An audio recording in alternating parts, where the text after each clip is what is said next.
Shalom. Ya, sekali lagi shalom. Selamat sore untuk kita semua.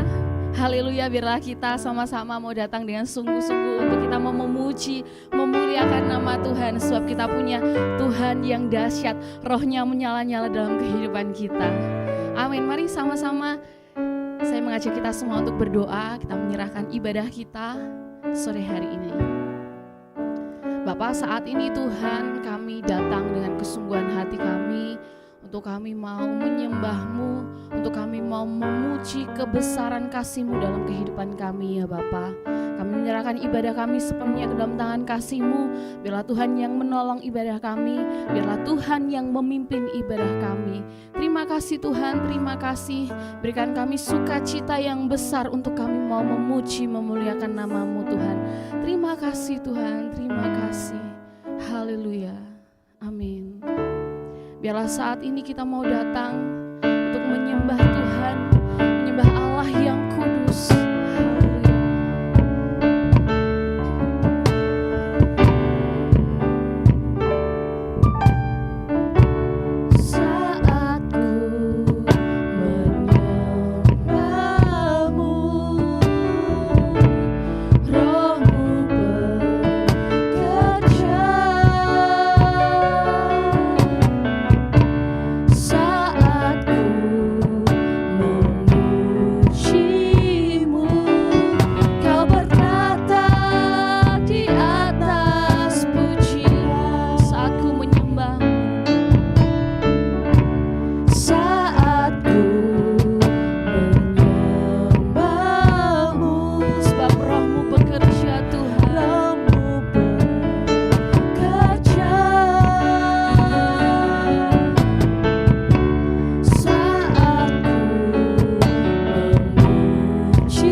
merasakan hadirat-Mu saat ini, menjamah setiap kami, mengurapi setiap kami Tuhan. Oleh karena itu kami mau lebih lagi bersuka cita, memuji, memuliakan nama-Mu ya Bapa.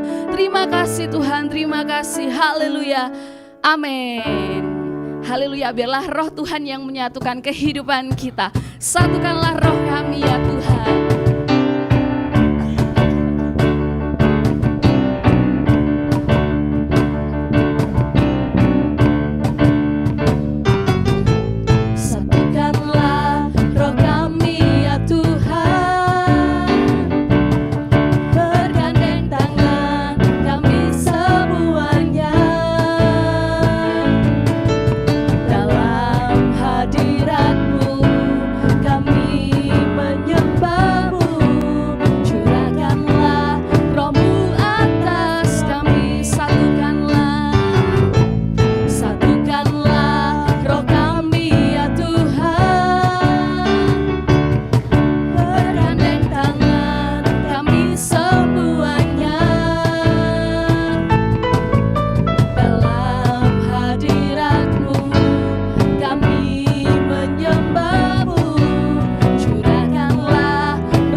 bangsa mengaku bahwa Yesus Kristus adalah Tuhan kita.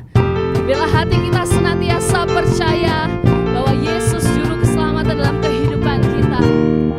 Haleluya.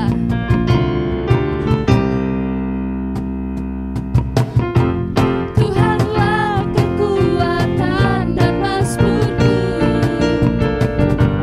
Dia gunung batu dan keselamatanku.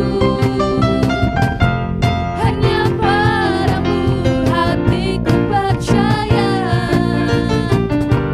Kaulah menara dan kota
menyatakan hati kita mau terus percaya kepada Allah yang benar, Allah yang penuh kasih, Allah yang penuh roh.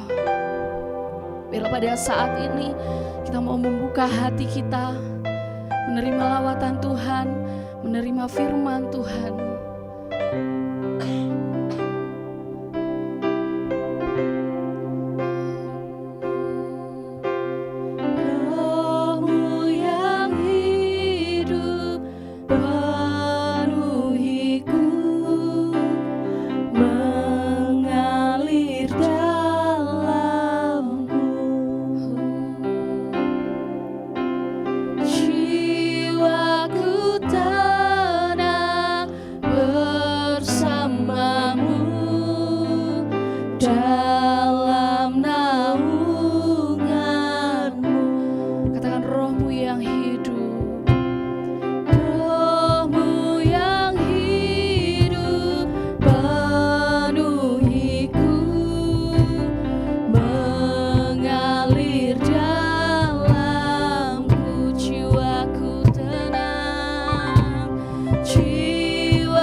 Berserah penuh di hadirat-Mu, Kau ambil alih seluruh hidupku di altar-Mu, menyembah-Mu. Katakan Roh-Mu yang kudus pulihkanku.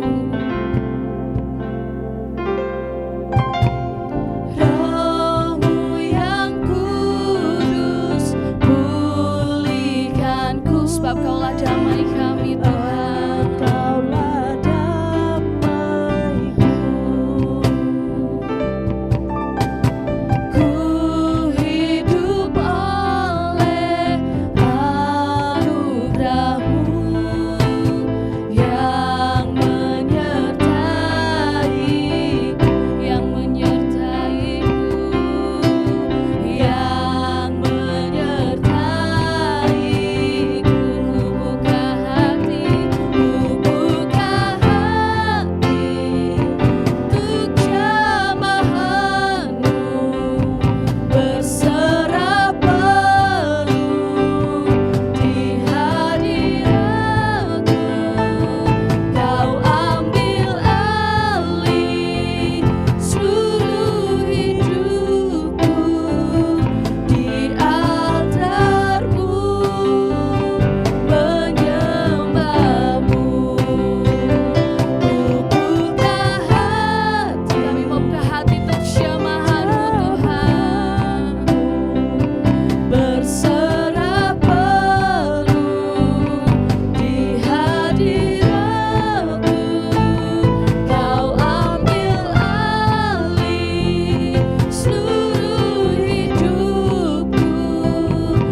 Sebab kami mau membuka hati kami untuk jamahan-Mu Tuhan. Terima kasih Tuhan. Kami sembah Kau Tuhan. Ku buka hati untuk jamahan. Ini kerinduan kami Tuhan. Kami mau berserah hanya padamu ya Bapa. Oh Yesus, Kau ambil alih seluruh hidupku di altar-Mu, menyembah-Mu. Ku buka hati untuk jamahan-Mu, berserah penuh di hadirat-Mu. Kau ambil alih seluruh hidupku di altar-Mu, menyembah-Mu. Buka hati kepada hamba-Nya saya persilakan. Berserah penuh di hadirat-Mu, Kau ambil alih seluruh hidup kami Tuhan. Tuhan, kami mengucap syukur pada sore hari ini kami boleh kembali mengikuti streaming Worship at Home ini. Kami rindu ya Tuhan Kau berbicara kepada setiap kami supaya firman-Mu itu boleh mengubah kehidupan kami, mengubah mindset kami sehingga perbuatan kami juga ikut berubah ya Tuhan karena mindset kami dirubah oleh firman Tuhan. Kami percaya Tuhan hadir dan menyatakan kehendak-Mu ya Tuhan yang luar biasa itu kepada setiap kami. Kami rindu setiap kami boleh merenungkan firman-Mu dan boleh melakukannya dalam kehidupan kami. Dalam nama Tuhan Yesus kami berdoa, haleluya. Amin. Shalom, selamat sore Bapak Ibu Saudara yang dikasihi Tuhan. Kita akan belajar ya di dalam Efesus 2 ayat 8 sampai 10. Kita baca dulu. Efesus 2 ayat 8 sampai 10.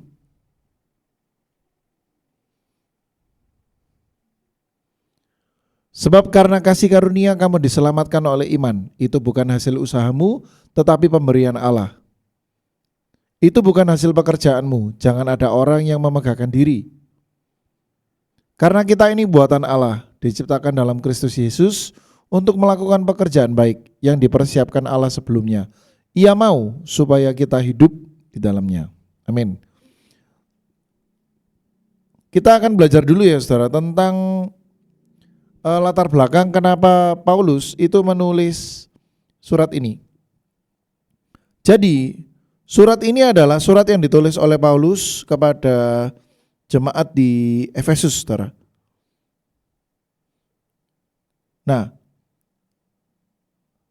Paulus itu menulis dari dalam penjara dan orang-orang atau jemaat di Efesus itu hidup di sebuah kota yang kaya, ya, kota yang sangat berprestasi gitu ya.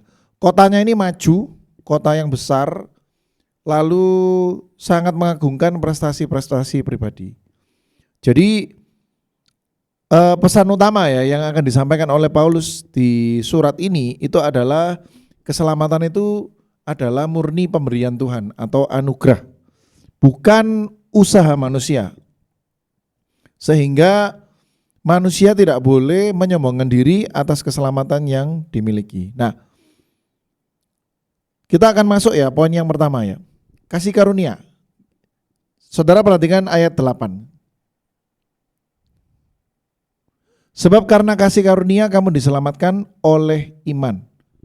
Ya, jadi karena kasih karunia kita itu beroleh keselamatan. Kasih karunia ini bicara tentang pemberian cuma-cuma, yaitu keselamatan yang diberikan kepada kita yang sebetulnya kita ini tidak layak untuk menerima keselamatan itu saudara. Karena banyak kesalahan atau banyak hal yang kurang baik yang kita lakukan di dalam kehidupan kita, sebetulnya kita ini tidak pantas menerima keselamatan dari Tuhan. Tetapi Allah kita ya, Tuhan itu penuh dengan kasih. Dan kasihnya yang besar itu membuat dia rela memberikan keselamatan itu secara cuma-cuma kepada setiap kita. Nah, kasih karunia ini sulit dinalar oleh manusia biasa. Kenapa? Karena kita terbiasa mengalami istilahnya gini, orang berbuat baik kepada kita itu terbiasa berpikir ini pasti satu saat aku harus membalas gitu. Di masyarakat itu kan berlaku seperti itu, saudara. Kalau misalkan ada orang punya hajat, undang tetangganya datang. Lalu nanti satu saat tetangganya yang punya hajat, orang ini mau tidak datang itu sungkan. Kenapa? Dia merasa harus membalas kebaikan tetangganya yang sudah datang sebelumnya. Jadi membalas kebaikan ini adalah hal yang lumrah ya di dalam kehidupan kita sebagai manusia. Tetapi ketika kita ini dihadapkan pada suatu kasih yang dimana kita diberi tapi kita tidak diharapkan untuk memberi balik atau tanpa syarat, itu merupakan hal yang mungkin bagi sebagian besar orang aneh ya gitu. Mana ada orang mau kasih sesuatu yang berharga tanpa syarat.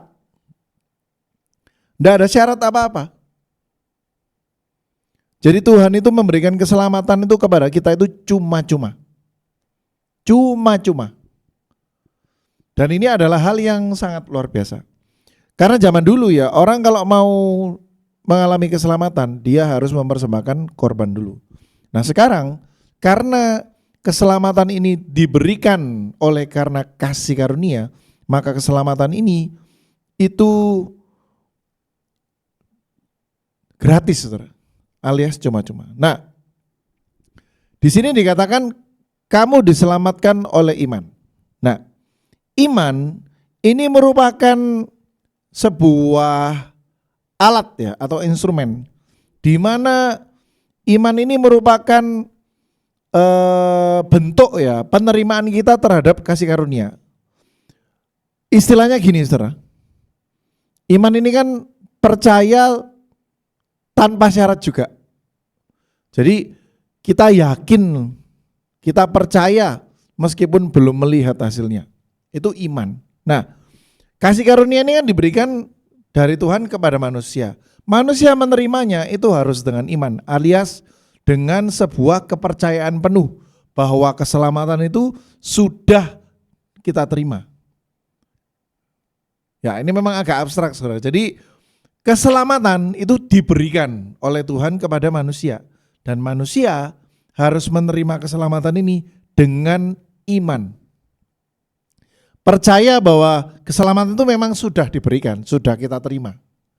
Nah, ada ayat-ayat di Alkitab yang ngomong bahwa iman tanpa perbuatan itu pada hakikatnya adalah mati. Lah, apa bentuk bukti bahwa kita ini percaya atau kita ini beriman bahwa keselamatan itu sudah kita terima? Nah, disinilah peran yang namanya perbuatan baik, saudara, itu terjadi. Di ayat 10 ya tadi, itu ternyata perbuatan baik itu merupakan bentuk iman kita bahwa kita ini telah menerima keselamatan dari Tuhan sehingga kita melakukan pekerjaan baik. Ya, kita akan bahas ini nanti di akhir ya, saudara. Coba ke ayat 9. Makanya ya di surat ini Paulus menekankan bahwa kamu diselamatkan itu bukan hasil pekerjaanmu loh. Jadi jangan menyombongkan diri. Apa bentuk kesombongan diri di dalam kehidupan kita? Salah satunya adalah ketika kita itu menghakimi orang lain. Kita misalkan merasa orang lain lebih buruk dari diri kita. Lalu kita merasa aku lebih baik karena aku tidak melakukan kesalahan yang diperbuat oleh orang itu. Padahal sebetulnya itu merupakan sebuah kesombongan. Jangan lupa bahwa kalau kita saat ini menerima keselamatan, hidup sebagai orang benar, itu bukan karena hebatnya kita, tapi semua itu karena apa? Kasih karunia. Kasih karunia yang diberikan oleh Tuhan kepada kita. Jadi, kalau kita melihat ada orang yang mungkin lebih lemah secara iman ya, daripada apa yang kita punya, jangan langsung menganggap orang itu kurang berdoa, orang itu kurang apa, bukan. Ingat bahwa kita menerima keselamatan itu bukan karena kita rajin berdoa, bukan. Bukan karena, oh aku sudah rajin ibadah kok, rutin aku ibadah seminggu 2 kali, Rabu sama Minggu. Bukan itu yang menyebabkan kita menerima keselamatan. Justru karena kita telah menerima keselamatan, maka kita mengucap syukur dengan selalu datang ke ibadah, saudara. Lah itu bentuk ucapan syukur. Itu adalah salah satu bentuk pekerjaan baik yang kita lakukan karena kita tahu, kita percaya, kita beriman bahwa kita menerima kasih karunia, keselamatan daripada Tuhan. Seperti itu. Nah, jadi tidak ada seorang pun yang lebih baik dari orang lain. Tidak ada. Kita ini sama rata karena kasih karunia yang diberikan oleh Tuhan itu sama kepada setiap orang. Hanya saja ada orang yang menerimanya dengan iman yang besar, ada yang menerimanya dengan iman yang kurang. Tetapi tetap saja itu bukan karena kita hebat, atau bukan karena kita rajin beribadah lalu kita menerima keselamatan yang lebih luar biasa, bukan. Itu karena Tuhan itu yang memilih setiap kita. Dia yang memberikan kasih karunia itu kepada kita. Makanya kita ini mesti belajar merendahkan hati. Ingat, semua yang kita punya sekarang, kalau kita ada di titik yang sekarang ini yang menurut kita mungkin, oh ini sudah luar biasa ya ini. Aku bisa beribadah dengan baik, aku melayani, aku punya banyak teman dan sebagainya dan sebagainya dan sebagainya. Kita merasa berkat Tuhan luar biasa. Ingat, itu pemberian cuma-cuma. Bukan karena usaha kita. Bukan hasil pekerjaan kita. Sehingga jangan ada setiap kita yang memegahkan diri atau menyombongkan diri. Nah, poin yang berikutnya. Kalau tadi yang pertama kita belajar ya, bahwa kasih karunia itu merupakan pemberian cuma-cuma kepada kita. Bentuknya itu keselamatan. Lalu kita harus menerimanya dengan iman. Lalu poin yang kedua yaitu jangan ada yang memegahkan diri atau tidak boleh ada yang sombong ya. Yang ketiga, ayat 10 coba. Nah, kita ini buatan Allah, diciptakan dalam Kristus Yesus untuk melakukan pekerjaan baik yang dipersiapkan Allah sebelumnya. Ini menarik saudara, karena ada kata-kata dipersiapkan Allah sebelumnya. Berarti sebetulnya pekerjaan-pekerjaan baik yang akan kita lakukan itu sudah disiapkan oleh Tuhan. Artinya tujuan kehidupan kita yang utama itu adalah melakukan pekerjaan baik. Karena di sini ditulis, kita ini buatan Allah, diciptakan dalam Kristus Yesus untuk melakukan pekerjaan baik. Berarti tujuan utama kita diciptakan dalam Kristus itu apa? Untuk melakukan pekerjaan baik. Yang lebih keren lagi, yang dipersiapkan Allah sebelumnya. Wow, luar biasa ini. Jadi pekerjaan baik ini bukanlah sampingan. Bukan, aku lagi mood baik, aku tak jadi orang baik dulu. Enggak begitu saudara. Itu anak Gen Z biasanya suka gitu itu. Lagi baik saya, loh baik kok ada waktunya. Ia mau, itu kalimat berikutnya nih, tambah ini. Ia mau supaya kita hidup di dalamnya. Di dalamnya ini, di dalam apa? Ya di dalam pekerjaan baik. Jadi tujuan utama Tuhan menciptakan kita, memberikan kita anugerah keselamatan, itu tujuannya ini melakukan pekerjaan baik. Saya beberapa hari yang lalu itu sempat nonton ada film lama ya saudara, itu film Joker judulnya. Joker itu kalau saudara pernah tahu itu adalah musuhnya Batman. Nah, ada film yang khusus menceritakan tentang Joker, judulnya itu adalah Joker. Saya yakin saudara pernah dengar ungkapan ini, orang jahat itu adalah orang baik yang sering tersakiti. Ini ungkapan di dalam film ini saudara, Joker. Nah, ada satu adegan unik ya ini film saudara, cuma saya pikir ini pelajaran yang cocok ya dengan pesan Tuhan pada saat ini. Joker ini kan ceritanya itu awalnya orang biasa, bukan orang jahat. Tapi dia itu terlalu sering kena masalah dan sering disakiti sama orang.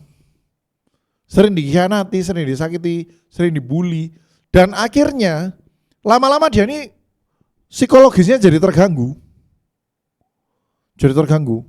Nah, ada satu peristiwa di mana dia ini akhirnya bunuh orang saudara. Di sebuah apartemen sama tempat tinggal itu ya, ada sebuah kamar, dia itu bunuh orang di situ. Lah, yang ada orang juga yang tinggal di satu ruangan di situ. Orang lain kan kalau di Amerika itu kan ada misalkan satu ruangan gede gini, ada kamar-kamarnya gitu kan saudara. Lah, ternyata dia juga tinggal sama orang lain. Orangnya ini agak pendek orangnya ini. Yang orang tetangga kamarnya ini yang setiap hari hidup sama si Joker ini saudara, itu kaget waktu dia keluar, dia itu mendapati ada mayat di situ di ruang tengah itu. Si Joker ini lagi duduk sambil ininya berlumuran darah.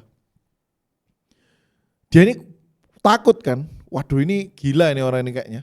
Lalu dia ini lari ke pintu, berusaha menggapai kuncinya ini enggak bisa karena orangnya pendek banget orangnya. Jadi kunci grendel itu ada di atas, itu ngapain enggak bisa. Dia pertama panik kan, lalu dia menenangkan diri, lalu dia bilang, "Hey, Joker," gitu. Disauti sama Joker, "Iya." Padahal ini orang habis bunuh orang nih. Yang Joker ini. "Bisakah kamu tolong aku buka pintu ini?" gitu. Terus si Joker ini ngomong, "Oh ya, aku minta maaf," katanya. Maksudnya lupa lek harus bantu. Jadi dia akhirnya berdiri, dia buka grendelnya, pintunya dia buka, tapi sebelum dia buka dia tutup lagi bentar. Dia ngomong gini, "Hey, dalam hidupku ini ya, cuma kamu satu-satunya orang yang baik sama aku." Sehingga dia itu tidak dibunuh. Lalu akhirnya dia bukain pintunya itu, langsung dia suruh orang ini keluar. Bayangin saudara, orang yang psycho ya, sudah jadi jahat, jadi penjahat ini sudah. Dia itu masih ingat kebaikan orang yang setiap hari baik sama dia. Gila enggak tuh? Sehingga akhirnya si orang ini ya selamat, enggak ikut kena jadi korban gitu. Dibebasi sama pelakunya. Lah, saya ini mikir ya, kita itu enggak rugi loh aslinya melakukan pekerjaan baik itu. Dimanapun sama siapapun. Kadang-kala kita tuh milih, aku mau baik sama si A, aku enggak mau baik sama si B. Soalnya si B ini megelno. Kadang padahal ya, dia megelno itu bukan ke kita hasilnya. Kadang kita hanya katut-katut kena omongannya orang aja biasanya. Si B ini loh gini si B ini. Lalu kita akhirnya juga punya prasangka buruk juga terhadap si B. Dan akhirnya kita ini enggak mau bantu. Kita itu terbiasa seperti itu saudara. Menolong orang yang kita anggap ya baik. Jadi kita itu seolah punya persepsi orang yang kurang baik itu tidak layak untuk ditolong. Nah, padahal ya saudara, saya mengamati manusia itu cenderung memilah orang itu baik sama jahat. Polos hitam putih. Padahal ya enggak ada satupun manusia yang begitu. Manusia itu semuanya kalau saya bilang itu abu-abu. Dia punya sisi yang baik, tapi juga punya sisi yang mungkin kurang baik. Masing-masing punya pasti. Enggak ada orang yang putih polos, enggak ada. Orang hitam polos, enggak ada. Semua orang itu punya sisi baik, punya sisi yang kurang baik punya. Nah, seringkali kita tuh milih. Karena kita tuh menganggap ya baik sama jahat gitu aja. Baik kurang baik. Kalau yang kurang baik enggak cocok ditolong, enggak pantas. Yang baik enggak apa-apalah ditolong gitu. Ya memang pada umumnya manusia akan bersikap seperti itu. Tetapi ya saudara, kalau mau belajar dari Tuhan, bukankah Tuhan itu memberikan matahari untuk orang baik dan orang jahat? Itu kan Alkitab bilang. Matahari itu dibuat untuk orang baik sama orang jahat. Lalu ketika tahu peristiwa Zakheus, Zakheus itu kan dibenci sama banyak orang karena dia ini terkenal tukang pajak yang suka narik pajak itu sampai memeras rakyat itu. Jadi dia itu dibenci banyak orang. Tetapi Yesus loh ngomong sama dia, aku mau makan di rumahmu. Jadi cara pandangnya Tuhan ini beda sama cara pandangnya kita, beda. Kalau kita mau ya terus-terusan melakukan pekerjaan baik kepada siapapun, percayalah satu saat ini akan menuai hasilnya. Pasti. Saya itu pernah ya saudara, mengalami. Ada dulu waktu saya sekolah, saya ingat. Semasa sekolah itu saya enggak pernah buat aneh-aneh sama teman saya. Mau ke teman cowok, teman cewek, saya tuh enggak pernah ganggu, enggak pernah cari gara-gara, dan selalu menolong. Selalu menolong. Jadi ya tipikal saya ini memang tipikal yang sangat suka itu. Misalnya oh ini kesulitan, selama saya bisa bantu ya tak bantu. Gitu. Sering gitu. Dan itu saya terapkan ya. Nah, lalu satu kali ya ada peristiwa gitu ya, peristiwa di kelas. Ya di mana peristiwa ini melibatkan misalkan teman saya ini ada dua teman saya itu saling istilahnya ada teman saya yang perempuan itu merasa dia itu diganggui sama teman cowoknya. Teman saya yang cowok maksudnya, teman saya yang cowok. Itu diganggui dengan senggol-senggol itu, tapi dari belakang. Dari belakang tadi ditowel tadi apa gitu saudara. Itu kan sebetulnya jatuhnya kepelecehan kan aslinya. Nah, singkat cerita, marah kan teman saya yang cewek. Lah, anehnya ya, pelakunya ini sambil guyon sambil ketawa-ketawa itu, dia tuh nunjuk saya. Katanya pelakunya saya karena saya kan juga di belakangnya. Tahu ya jawabannya teman saya ini ngomong apa? Oh, enggak kira kalau dia. Jadi dibela nih. Terus yang lain juga ngomong, oh ya enggak mungkin ini kalau dia gitu. Ini coba contoh saudara. Maksudnya itu hal baik yang kita buat. Satu saat akan menolong kita balik. Ini sederhana ya saudara. Saya banyak mengalami peristiwa seperti itu. Kadang ada orang-orang yang dia anggap ini enggak pantas ditolong. Tapi saya pikir kalau mau meneladani Kristus kan mestinya kita menolong siapapun gitu. Selama kita mampu ya, selama kita mampu. Nah, akhirnya saya juga sering kok ngalami itu di mana mungkin pertolongan ini lupa ya, saya pernah kasih ke siapa, kapan itu kan sering kali kita kan lupa karena merasa itu hal biasa gitu. Satu saat kita perlu, ternyata orang-orang yang datang menolong itu adalah orang-orang yang selama ini mungkin secara tidak sengaja kita ini membantu mereka. Tidak pernah sia-sia melakukan pekerjaan baik itu saudara. Terutama kalau ini kita lakukan kepada orang-orang yang belum percaya. Wah ini tambah ini, tidak pernah sia-sia. Akan ada benih firman, benih pertobatan yang akan ditanam di dalam kehidupan mereka. Jadi pesan firman Tuhan ya pada sore hari ini tuh simple. Ayo jangan jemu-jemu berbuat baik. Karena memang tujuan hidup kita itu ini. Kita ini buatan Allah diciptakan dalam Kristus untuk melakukan pekerjaan baik. Pekerjaan baik ini bahkan sudah disiapkan oleh Tuhan. Seperti itu.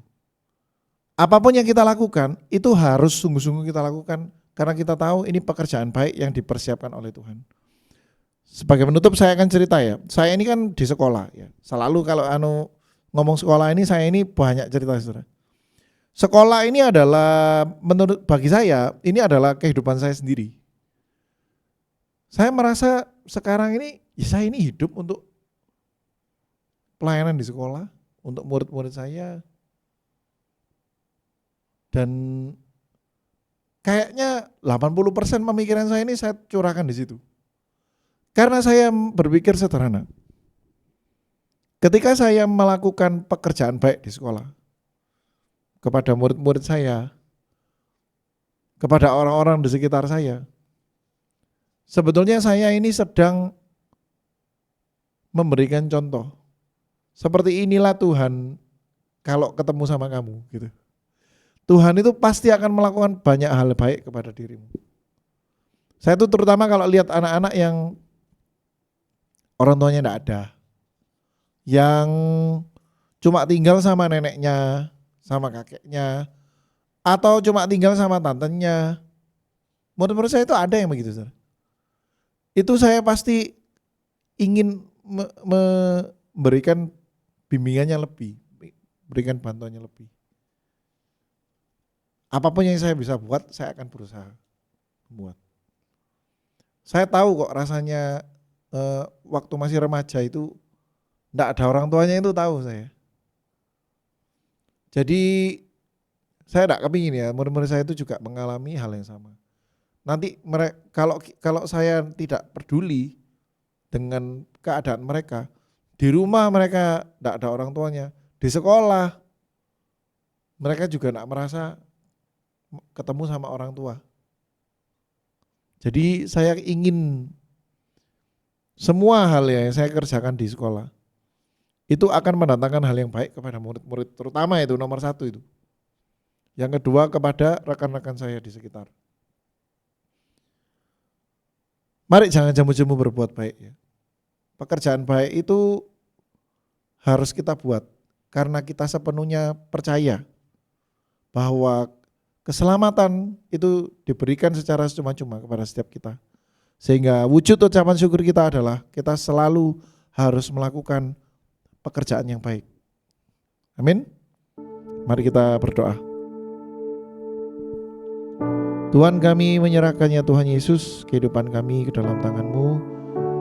Kami mengucap syukur karena keselamatan yang Kau beri bagi setiap kami merupakan kasih karunia yang luar biasa.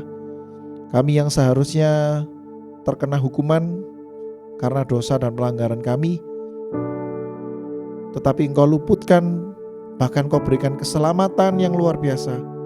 Kau berikan damai sejahtera yang abadi di dalam kehidupan kami.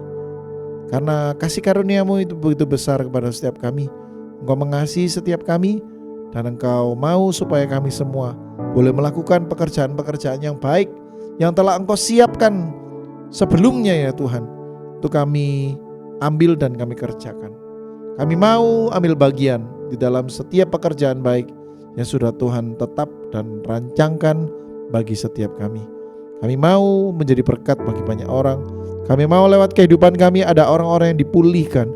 Kami mau lewat kehidupan kami ada banyak orang-orang yang mengalami kesembuhan, mengalami pemulihan ekonomi, mengalami pemulihan di dalam mental mereka, di dalam keadaan hati mereka.